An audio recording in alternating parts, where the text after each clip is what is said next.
أما بعد فأعوذ بالله من الشيطان الرجيم بسم الله الرحمن الرحيم يا أيها الذين آمنوا صلوا عليه وسلموا تسليما اللهم صل على سيدنا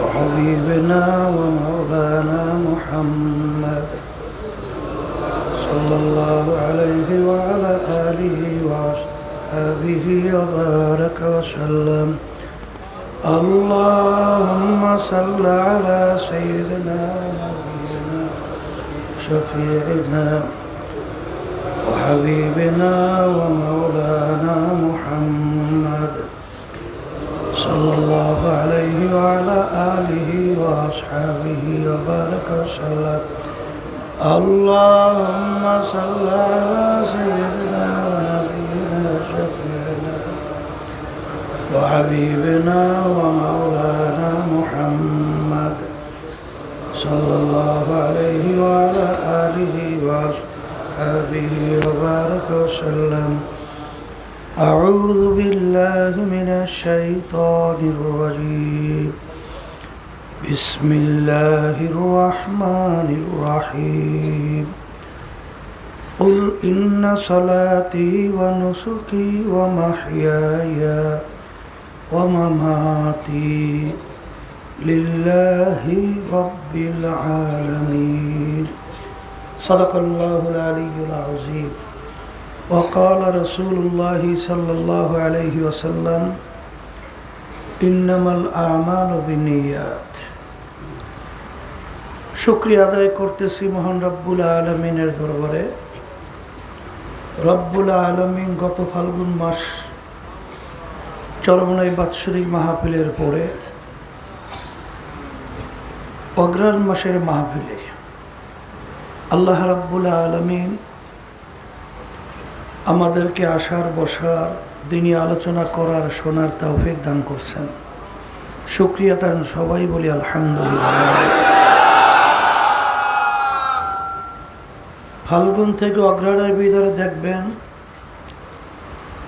অনেক আমাদের মুজাহিদ ভাইরা, অনেক মা বোনেরা দুনিয়ার থেকে বিদায় নিয়ে কবরে চলে গেছে। এর ভিতরে উল্লেখযোগ্য আমাদের ফয়জি শাহ হুজুর রহমতুল্লাহি আলাই, আমাদের ডাক্তার মুক্তার শাহ হুজুর রহমতুল্লাহি আলাই, আমাদের গোলাম মাওলা শাহ হুজুর রহমতুল্লাহি আলাই সহ অনেক অসংখ্য মুজাহিদ এবং পর্দা আলেম মা বোনেরা এবং অনেক দিনদাররা দুনিয়ার থেকে বিদায় নিয়ে চলে গেছেন, আর কোনো দিন আসবে না। এমন একদিন আসবে আল্লাহ কবুল করলে মাহফিল চলতে থাকবে, আমরাও থাকব না।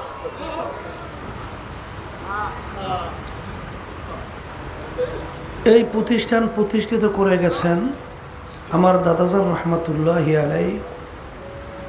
তিনি আজকে আমাদের মাঝে নাই, আর কোনোদিন আসবে না।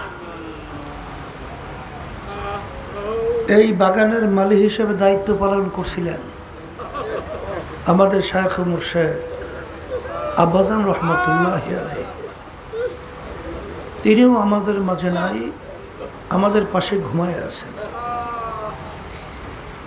তার ধারাবাহিকতায় কার্যক্রম চলছে। অনেকে আমার নূতন ভাইরা আসছেন, প্রতি বছরই উদ্বোধনী বয়ানে কোরআনুল কারীমের বিশেষ করে আয়াত শরীফ তেলাওয়াত করা হয় এবং আল্লাহ রাসূল সাল্লাল্লাহু আলাইহি ওয়াসাল্লামের অসংখ্য হাদিস থেকে এই হাদিস শরীফ তেলাওয়াত করা হয়। এর কারণ কি? এর কারণ হলো, যারা আপনারা চরমনাইতে আসছেন, চরমনাই সম্পর্কে আপনাদের পরিষ্কার প্রথম ধারণা থাকতে হবে। চরমনাইয়ের তরিকা, এই দরবার কেন? অনেকে বলে চরমনাইতে ওরস হবে, আব্বাজান রহমাতুল্লাহি আলাই বলতেন, আপনারা ভুল বলছেন, ওরস বলা হয় আনন্দ ফুর্তি, কিন্তু আমরা ওরস করি না, এটা মাহফিল। আর সাথে সাথে অন্য অন্য বিভিন্ন মাজবার ভিতরে, মজলিসের ভিতরে দেখা যায় বিভিন্ন ধরনের লক্ষ্য উদ্দেশ্য থাকে। অনেক জায়গায় দেখা যায় খাওয়া দাওয়ার একটা ব্যবস্থাও থাকে, কিন্তু চরমোনাই তরিকার এই মাহফিল, এখানে যারা আসছেন, আব্বাজান বারবার বলতেন, আমরাও বলি যে এখানে কোনো দুনিয়া হাসিলের উদ্দেশ্যে এই মাহফিল প্রতিষ্ঠিত করা হয় নাই। অনেকের হয়তো বা নিয়ত থাকতে পারে যে আমার বিভিন্ন দুনিয়ার দিক থেকে বালা মুসিবতের মধ্যে আছি, ব্যবসা বাণিজ্যের সমস্যার মধ্যে আছি, কেস কামারি বিভিন্ন ঝামেলার মধ্যে আছি, আরও বিভিন্ন ধরনের দুনিয়া যে মূল লক্ষ্য উদ্দেশ্যগুলো দেখি, ওখানে যাওয়ার পরে আমার এই উদ্দেশ্যগুলো বাস্তবায়ন হয় কিনা। আব্বাজান রহমাতুল্লাহি আলাই বলতেন, যেরকম নিয়াজ যদি কারো থাকে, উদ্বোধনী বয়ানের মধ্যেই আপনাদেরকে প্রথম আমরা অনুরোধ করব, আপনাদের এই নিয়াতকে পরিবর্তন করেন। আমি আপনাদের সামনে যে আয়াত শরীফ তেলাওয়াত করেছি, আয়াতের ভিতরে আল্লাহ রাব্বুল আলামিন বলেন, হে রসুল, আপনি বলে দেন আমার বান্দা বান্দিদেরকে, আপনার উম্মতদেরকে কি বলবেন? তাদের নামাজ, তাদের রোজা, তাদের হজ জাকাত সহ সমস্ত ব্যবসা বাণিজ্য, বিবাহ শাদী, বিভিন্ন ধরনের কার্যক্রম, রাজনীতি সহ সব কিছু হবে একমাত্র আল্লাহ রাব্বুল আলামিনকে রাজি খুশির উদ্দেশ্যেই। আর আল্লাহর হাবিব সাল্লাল্লাহু আলাইহি ওয়াসাল্লামের অসংখ্য হাদিস থেকে আমি যে হাদিস শরীফ তেলাওয়াত করেছি, বুখারী শরীফের প্রথম হাদিস আর মিশকাত শরীফের প্রথম হাদিস। বুখারী রহমাতুল্লাহি আলাই বুখারী শরীফের প্রথম বাব বানছেন, বাব মানে অধ্যায়, বাব মানে দরওয়াজা।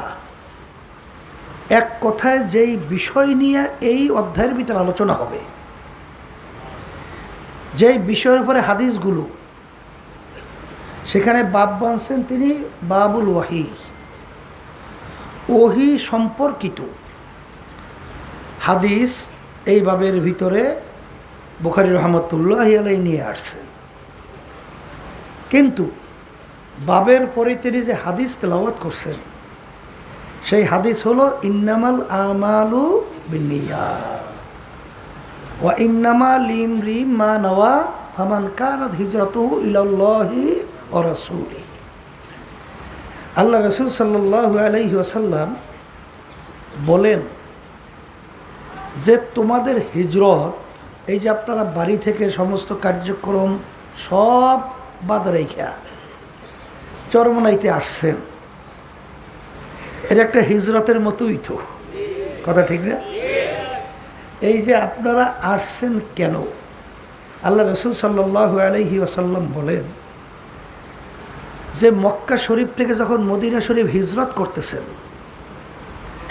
তখন সাহাবায়ে কেরামদেরকে উদ্দেশ্য করে বলতেছিলেন যে তোমাদের হিজরতের উদ্দেশ্য যদি হয় আল্লাহ এবং আল্লাহর রসুলকে রাজি খুশির জন্য, তাহলে তোমাদের হিজরতটা আল্লাহ এবং আল্লাহর রসুলের জন্যই হবে, অর্থাৎ আল্লাহ এবং আল্লাহর রসুলকে তোমরা পাইয়া যাবা।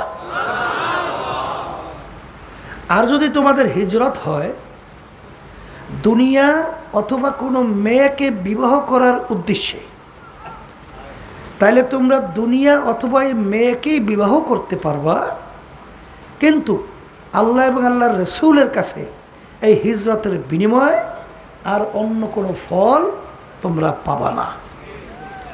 তা যারা মাহফিলে আসছেন চরমোনাইতে, বাড়িঘর রাস্তাঘাট সব কিছু এত দিন রাত্র পরিশ্রমের মাধ্যমে আগে নিয়াতকে সহি করে নিতে হবে। জামরায় চরমনায় মাহফিলে আসছি কেন? আসার মূল উদ্দেশ্য লক্ষ্য হলো একমাত্র আল্লাহ রব্বুল আলামিনের রাজি খুশির উদ্দেশ্যেই। সবাই বলি আল্লাহুম্মা আমিন। আল্লাহ আপনি কবুল করে না। যদি এই নিয়তে আমরা বসতে পারি এবং এই নিয়তে আমরা থাকতে পারি, তা আল্লাহর ফজল ও করমে হাদিস অনুযায়ী আল্লাহ এবং আল্লাহর রসুলকে আমরা পেয়ে যাব। আর যদি আমাদের নিয়াত দুনিয়ার কোনো উদ্দেশ্য হয়ে থাকে, নিজের ব্যক্তিগত কোনো স্বার্থের জন্য হয়ে থাকে, হয়তোবা দুনিয়া এবং নিজের ব্যক্তির স্বার্থ উদ্ধার হতে পারে, কিন্তু আল্লাহ এবং আল্লাহর রসুলের কাছে এই হিজরতের পরে যে মাহফিলে আসছেন বিনিময়ে কিছু পাওয়া যাবে না। কথা ঠিক কিনা? অনেক সময় দেখা যায় যে দুনিয়ার উদ্দেশ্য অনেকে আসার পরেও সেই উদ্দেশ্য বাস্তবায়ন হয়।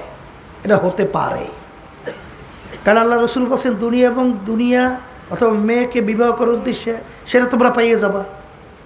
তাহলে এখানে দুনিয়ার উদ্দেশ্যে যদি কেউ আইসে থাকে তাহলে দুনিয়া পাইয়ে যাইতে পারেন, কারণ আল্লাহ রাব্বুল আলামিন কোরআনুল কারীমের ভিতরে কি বলছেন?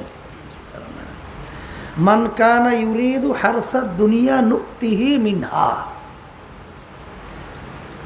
যদি তোমরা আমার কাছে কেউ দুনিয়া চাও তাহলে আমি তোমাদেরকে দুনিয়া দিয়ে দেব।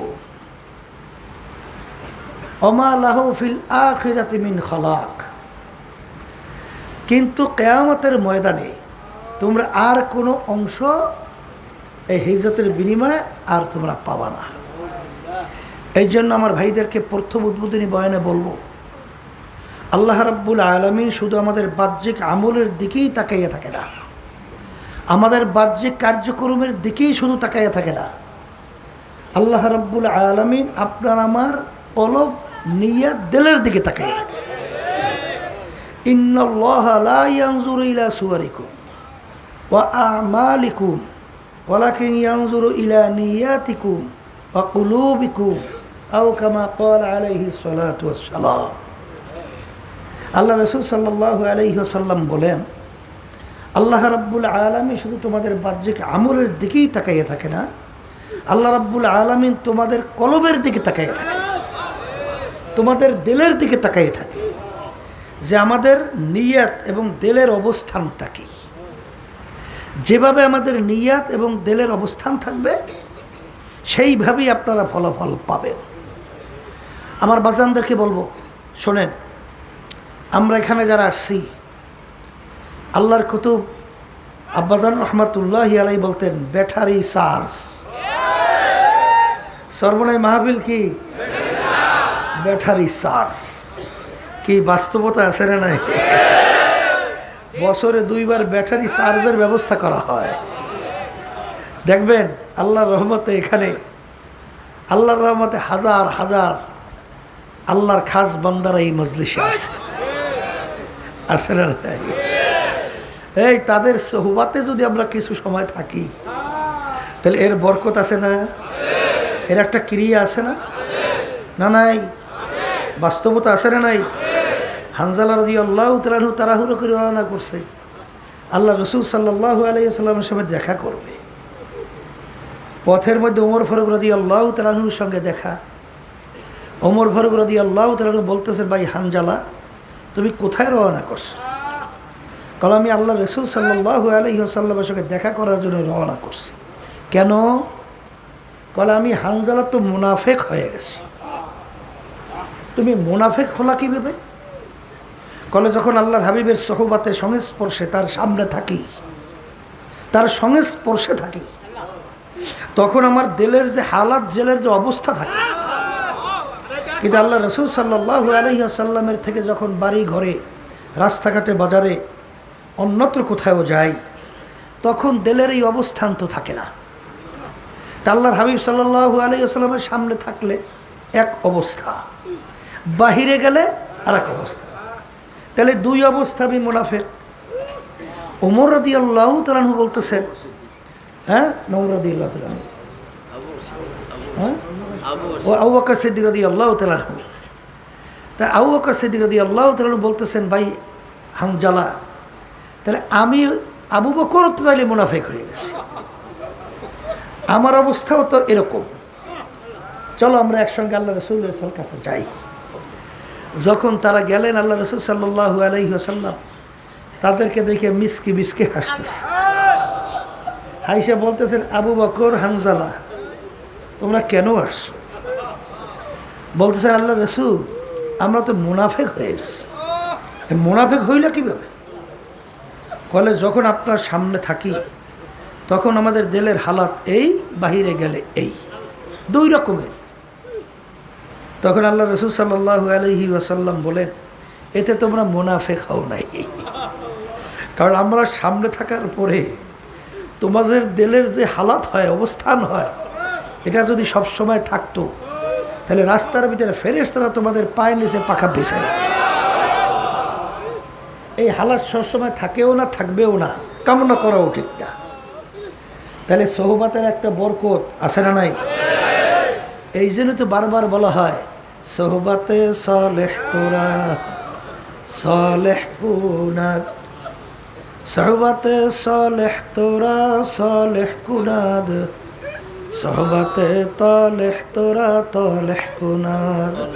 এক জামানা সোহবাতে বা আউলিয়া বেহতরা সাদ সালে তাআত বেরিয়া, গেলে খুশবু এদার হাম্মাম রোজে, রসিদাস দাস্তে মাহবুবে বাদাস্তা। সৎসঙ্গে স্বর্গবাস, অসৎসঙ্গে সর্বনাশ। এখানে আল্লাহর ফজল করমে অনেক আল্লাহওয়ালারা আছে, অনেক জাকিরিনরা আছে, অনেক আল্লাহর খাস বান্দারা আছে, অনেক বান্দা আল্লাহর এখানে রাখছে, তাদের সঙ্গে মাওলার সঙ্গে গোপনে একটা সম্পর্ক তৈরি হয়। এরকম অনেক আল্লাহর বান্দারা এই মাজলিসে আছে।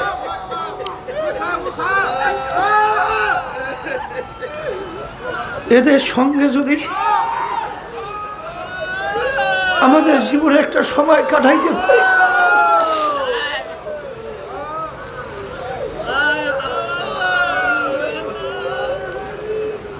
যেই ধানের ভিতরে চাউল থাকে সেই ধানের মূল্য, কিন্তু যেই ধানের ভিতরে চাউল থাকে না ওটাকে চিটা বলা হয়। চিটা, চিটার তো কোনো মূল্য নাই। বাজারে বস্তা ভরে আমরা যদি চিটা নিয়ে যাই, ওই চিটার এক পয়সাও কোনো মূল্য নাই।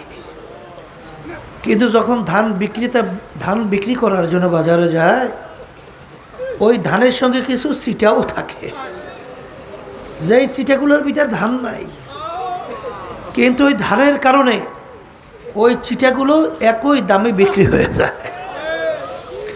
এই জন্য হাদিসের ভিতরে আসছে, আল্লাহ রাব্বুল আলামিন কিয়ামতের ময়দানে আল্লাহু আকবার, বান্দা বান্দাদেরকে মাফ করার জন্য, আল্লাহর বান্দাকে মাফ করার জন্য ওসিলা তালাশ করে। আমল নাই বান্দাকে মাফ করার। আল্লাহ রাব্বুল আলামিন বলবে, দেখো তো আমার বান্দা কখনই হক্কানি আলেমদের সঙ্গে এক দস্তারখানে মজলিসে বসছে কিনা। রব্বুল আলামিন জীবনে একবার পাওয়া গেছে, যাই ওসিলে আমি ওকে মাফ করে গেলাম। শোনেন, এরকম বহুত ঘটনা যারা জীবনে কোনোদিন পশ্চিম দিকে আল্লাহর সামনে সেজদা দেয় নাই, কিন্তু আল্লাহ রাব্বুল আলামিন আল্লাহর বান্দাদের চরমনাই পাল্লা ঘুঘুদের মাধ্যমে যখন দাওয়াত পাইছে, দাওয়াতের মাধ্যমে যখন এই মজলিসে আসছে, আসার পরে মুহূর্তের ভিতরে আল্লাহ রাব্বুল আলামিন দিল ঘুরে দিয়েছে। হাদিসের মধ্যে আসছে, আল্লাহ রাসূল সাল্লাল্লাহু আলাইহি ওয়াসাল্লাম বলে, জফুল কালাম আল্লাহর হাতে। কার হাতে? কার হাতে? দিল কার হাতে? তাহলে আল্লাহ রাব্বুল আলামিন কোন দিকে তাকাই আছে? বান্দাবান্দির দিলের দিকে। নিয়াতকে পরিবর্তন করেন, নিয়াতকে পরিবর্তন করেন। চরমনাইতে আসছি কেন? একমাত্র আল্লাহ রাব্বুল আলামিনকে রাজি খুশির উদ্দেশ্যেই। আর সবসময় দোয়া করতে থাকেন যে মালিক, তুমি যখন চরমনাই ময়দানে নিয়েই আসছো, তোমার ওলি না বানাই এখান থেকে ফেরত দিও না। আল্লাহ রাব্বুল আলামিনের কাছে দোয়া করতে অসুবিধা আছে? দোয়া করতে অসুবিধা আছে? আর দোয়া মুখ হলো ইবাদত, সমস্ত ইবাদতের মূলই হলো দোয়া। তা আমরা চরমনাইতে আসছি, আজকে অগ্রহায়ণ মাসের মাহফিল, প্রথম উদ্বোধনী বয়ান এর মাধ্যমে মাহফিল শুরু হলো।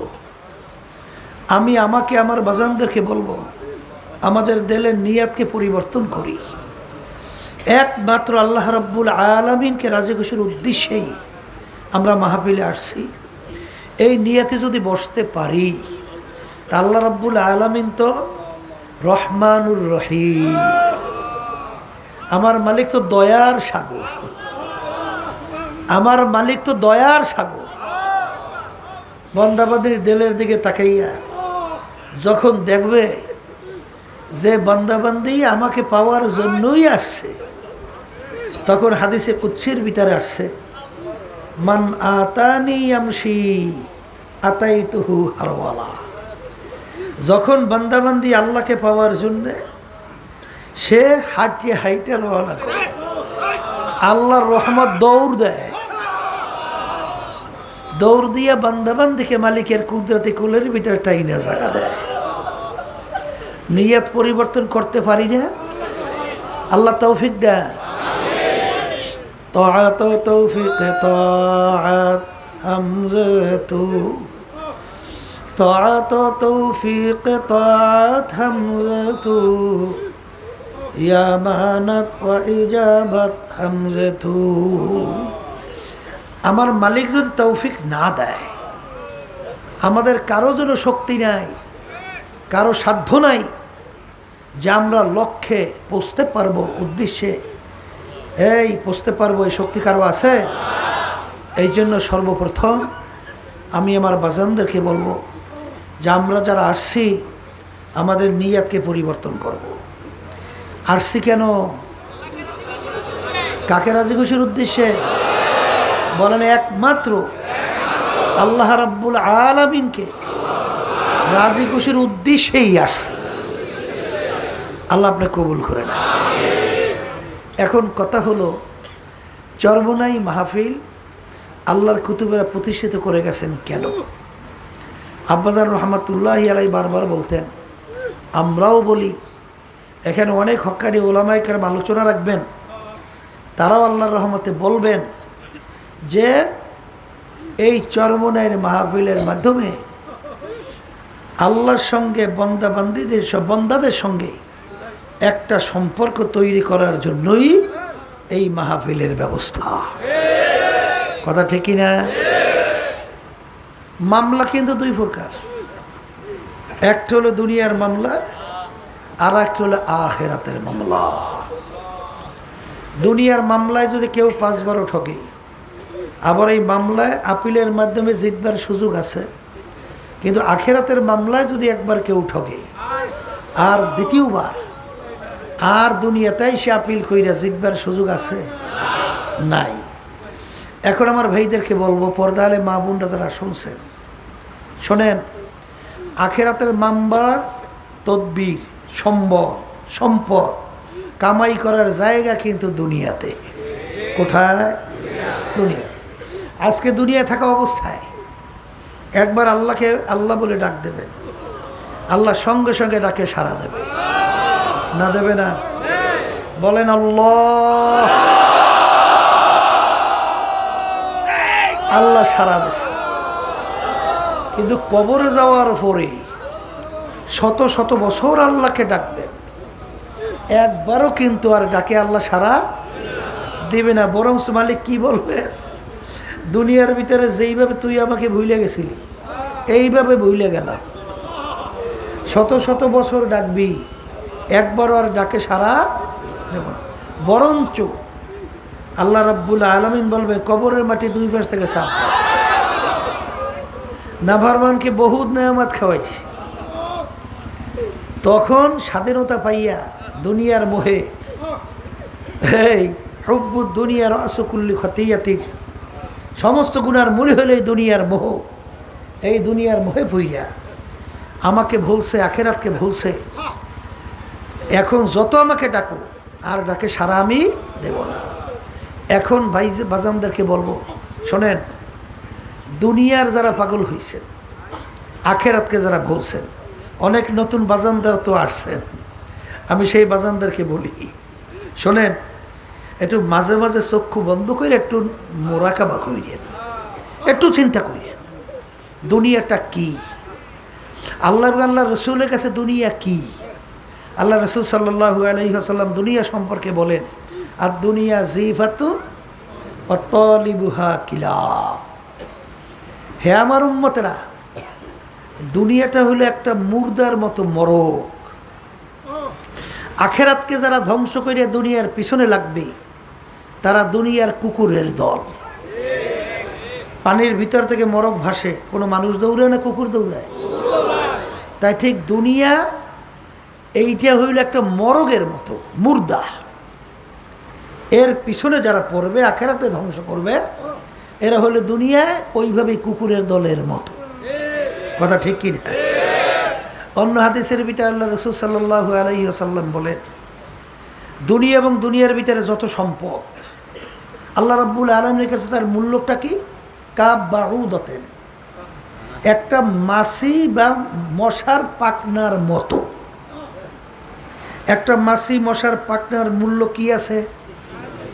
লক্ষ লক্ষ মাছি পাখনা, মশার পাখনা একাত্রিত করে বাজারে নেবেন, কয় পয়সা বিক্রি হয়? কোনো মূল্য আছে? কিন্তু আল্লাহ রাব্বুল আলামিন মশা মাছির পাখনার উদাহরণ দিলেন কেন? কারণ আল্লাহ রাব্বুল আলামিন 18,000 তার কম বেশি মাখলুকাত, মশা মাছি এটা তো আল্লাহ বানাইছেন।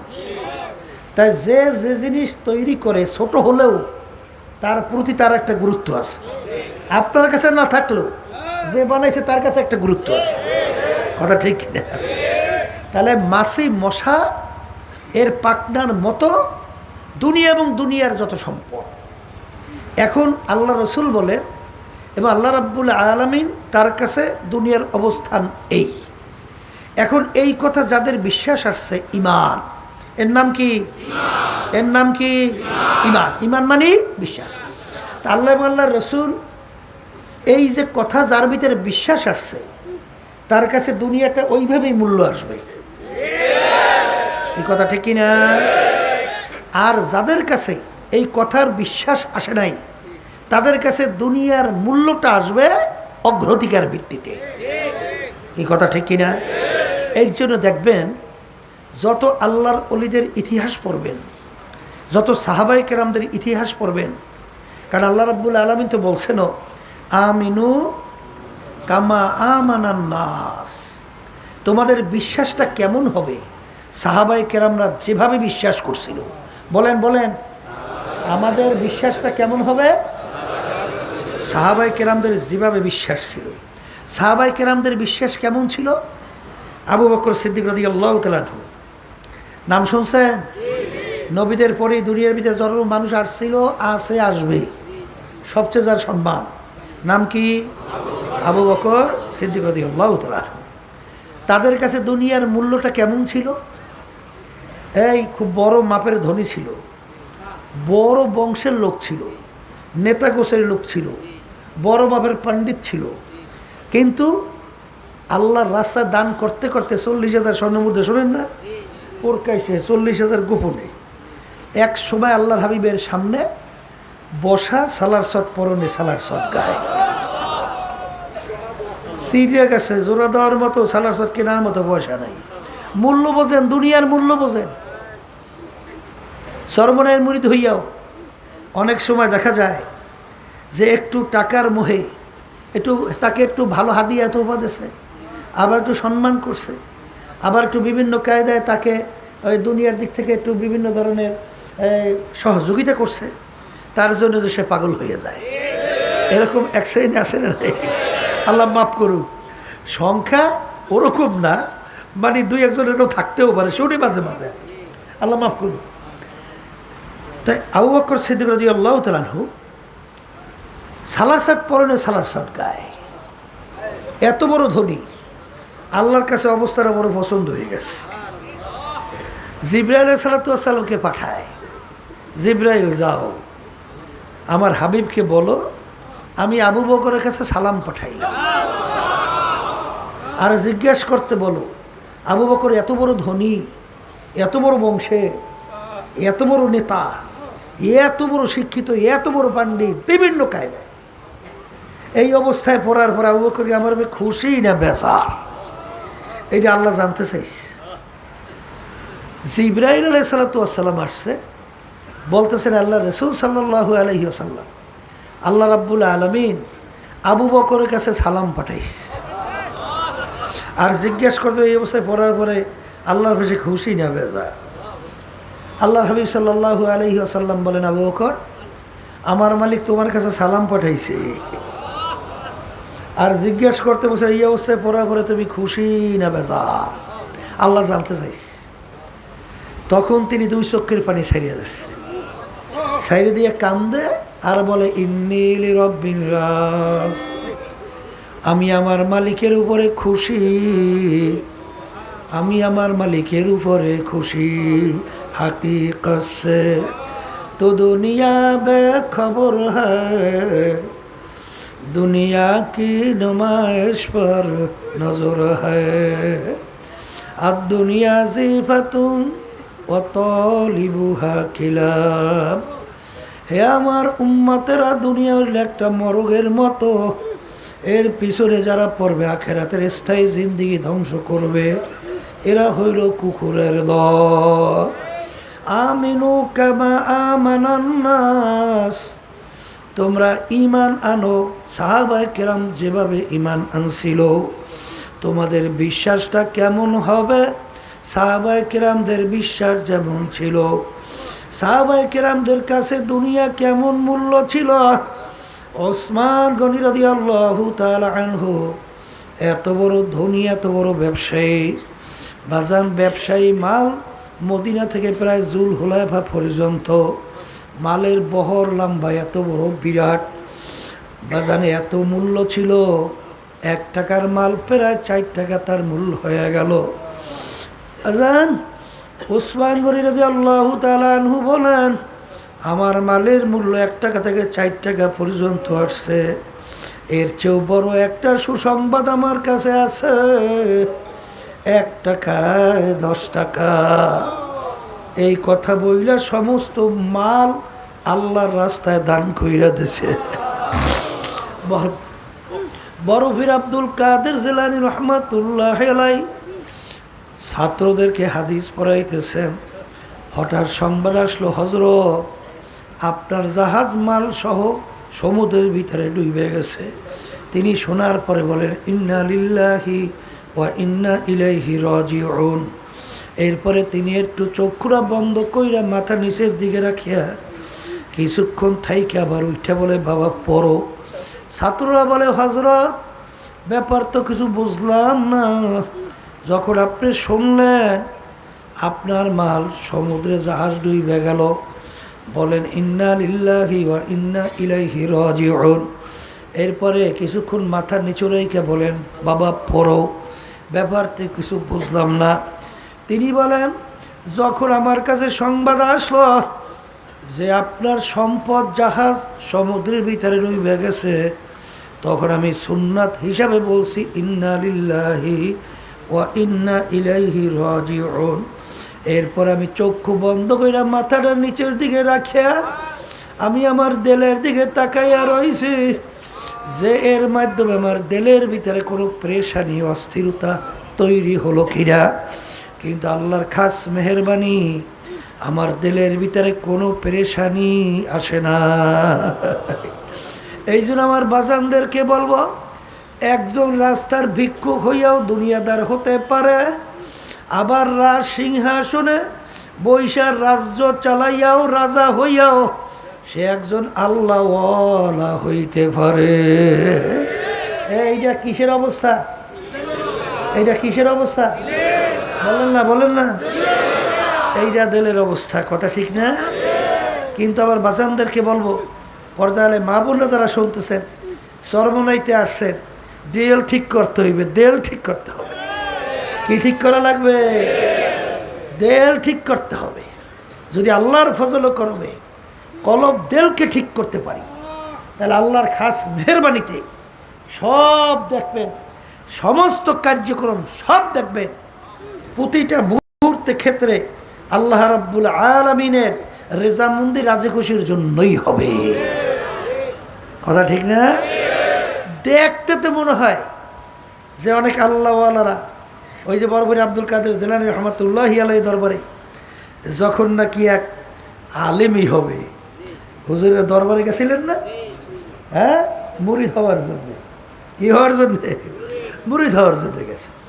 এখন হুজুরের দরবারে শান শওকত, দালান বিল্ডিং, বহুত কিছু দেখার পরে এখন তিনি মনে মনে বলে যে এত বড় সম্পদ সম্মান, এই লোক তো আল্লাহওয়ালা হইতে পারে না, এ তো আল্লাহর ওলি হইতে পারে না, এ তো দুনিয়াদার।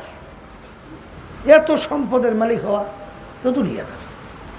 এখন সেই কথাটা ভাব প্রকাশও করতে পারে না। কথা বোঝেন নাই? এখন হয়তো বাথরুমের ভিতরে ঢুইকা দেওয়ালের ভিতরে লেখা রাখছে, নামার দাসকে দুনিয়া দোস্তে দাঁড়াত। লেখছে যে এত বড় দুনিয়াদার, এত বড় সম্পদের মালিক, এত বড় শান শওকতওয়ালা মানুষ, সে আল্লাহওয়ালা হইতে পারে না, সে দুনিয়াদার।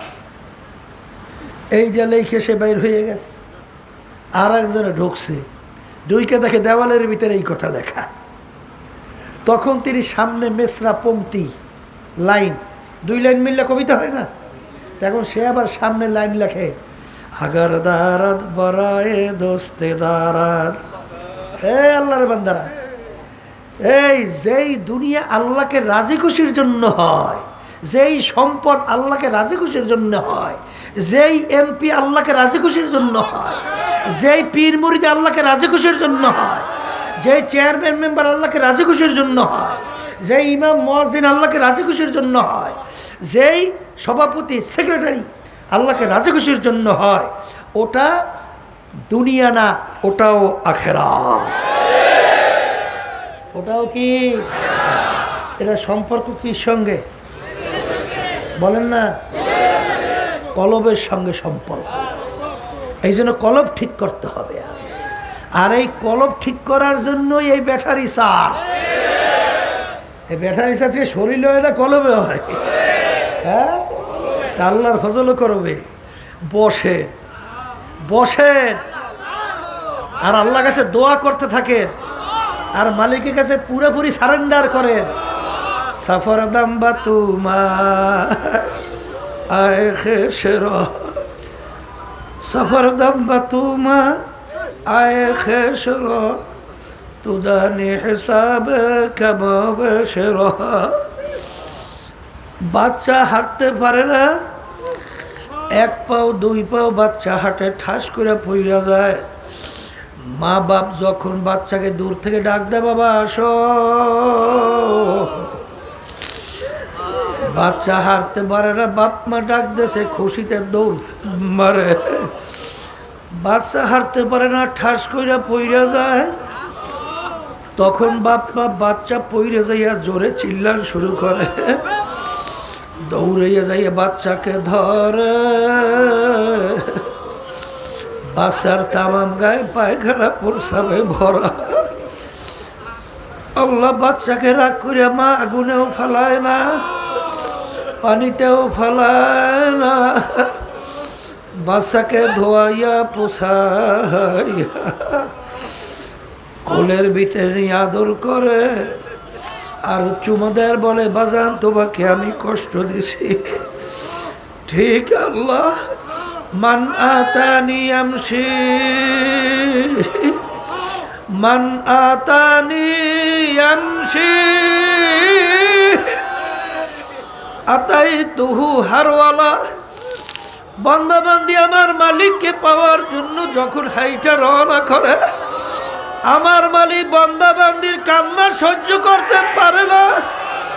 আমার মালিক রহমতের দরিয়া জোশ মাইরা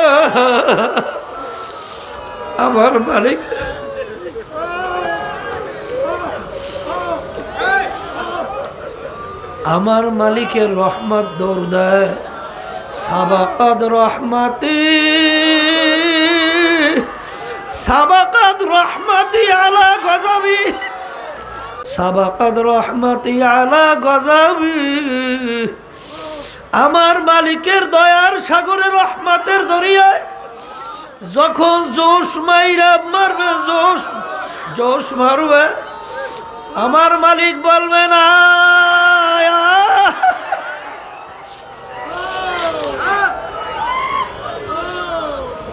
হে বান্দাবান্দি তোর গুনার কোনো শেষ নাই, হে বান্দাবান্দি আমি তোর দিলের খবর জানি। আখারে আল্লাহু আল্লাহ, আমার মালিক বড় দয়ার, আমার মালিক বড় মায়ার। হে দুনিয়ার পাগল, কোন দুনিয়ার পাগল হইলা? আল্লাহু আকবার। যেই দুনিয়া তোমাকে আমাকে একদিন লাথি মাইরা মাটির নিচে ফেলাইয়া দেবে, যেই দুনিয়া তোমার আমার গায়ের থেকে জামা খুইলা ফেলাবে,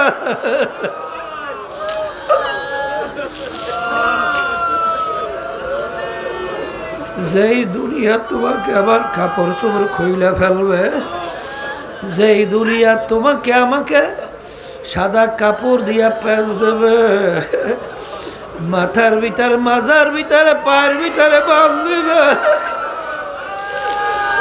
এরপরে জানাজা নামাজ পড়াবে, আর শেষ তাকবীর ইমাম সাহেব বলে আব্দুল করিম যাও যাও।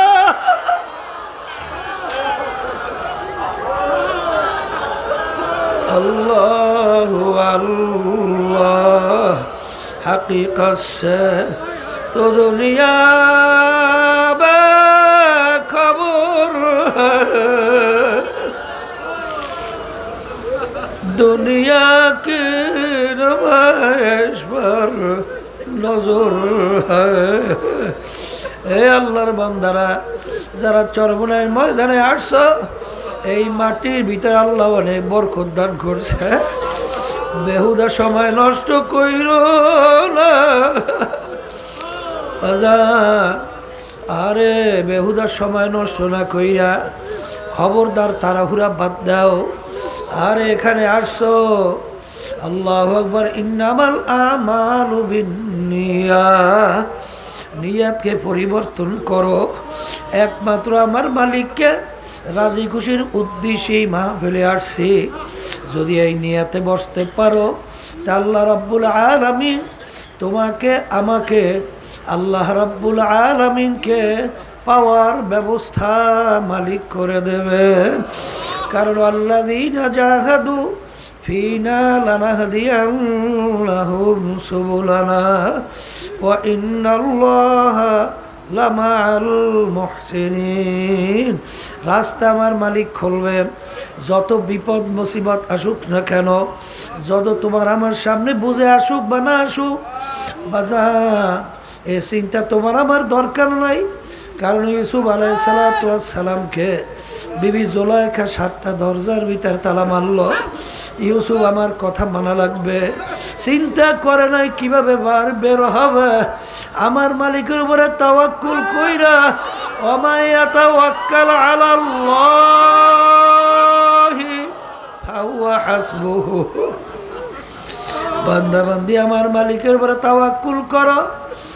আরে যখন দৌড় মারলো, টাস টাস করে আমার মালিক দরজা খুইলা দিল। নবী বের হইয়া গেল, আটকায় রাখতে পারে নাই। আরে ফেরাউন তার দলবল সহ নবী মুসা আলাইহিস সালামকে তারায় দলবল সহ নীল নদী সামনে। মালিক এখন উপায় কি? হে মুসা তোমার হাতে কি? মালিক লাঠি পানিতে বাড়ি দাও। বাড়ি দেওয়ার সঙ্গে সঙ্গে বহুত রাস্তা আমার মালিক খইলা দিল। এ আল্লাহর বান্দারা, নৈরাশার মালিকের দরবার শয়তানের ধোকায়, নফসে আম্মারার ধোকায় গুনার পর গুনাহ হয়ে গেছে।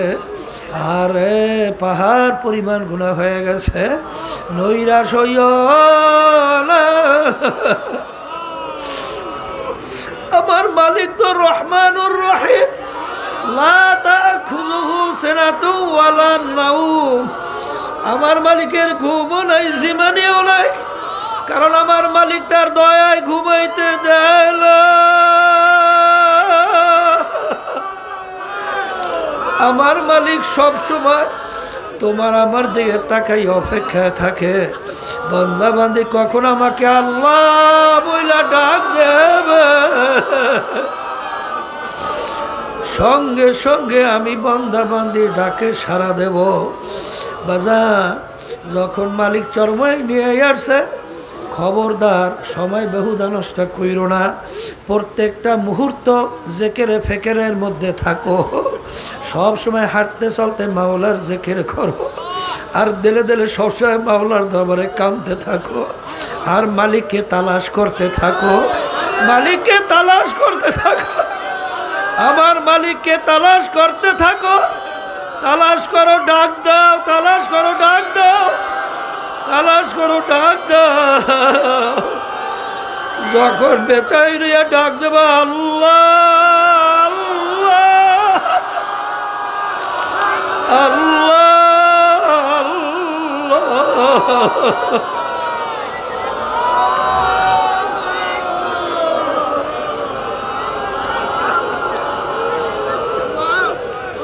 আমার মালিক তোমার আমার ডাকে সারা না দিয়া পারবে না। হাকিকত সে তো দুনিয়া বে খবর হ্যায়, দুনিয়া কি নুমাইশ पर নজর হ্যায়। আল্লাহু আমিন। হে আমার দয়ার মালিক,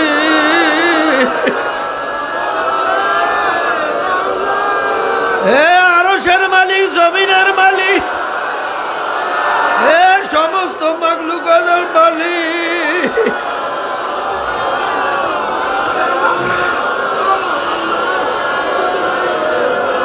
তুমি একটু মাঠের মাহফিলের দিকে তাকাইয়া দেখো। মালিক তাকাও, তাকাও, তাকাও। কত সাদা দাড়ি হল আমার বাবাদেরকে নিয়ে হাত তুললাম, আরে কত তলে বেলে নিয়ে হাত তুললাম, কত খাঁটি নায়েবে রাসূলদেরকে নিয়ে হাত তুললাম। হ্যাঁ, তাহলে কত তোমার খাস বান্দা বান্দিদেরকে নিয়ে হাত তুললাম। মালিকের ভিতরে যেই হাত তোমার কাছে পছন্দ, ওই হাতের বরকত আমাদের জীবনের গুনাহ মাফ করে আল্লাহ, মাহবেরকে হেদায়েতে জড়িয়ে বানায়। আল্লাহ, আমার যেই বাজানরা আসছে, আল্লাহ কাউকে আপনার ওলি না বানাই এখান থেকে ফেরত দিয়ে আল্লাহ সবাইকে আপনার ওলি হিসাবে কবুল করে নেন। আল্লাহ হেদায়েতের জরিয়া বানায়া দেন। সুবহানা রাব্বিকা রাব্বিল ইজ্জাতি আম্মা ইয়াসিফুন ওয়া সালামুন আলাল মুরসালিন ওয়ালহামদুলিল্লাহি রাব্বিল আলামিন।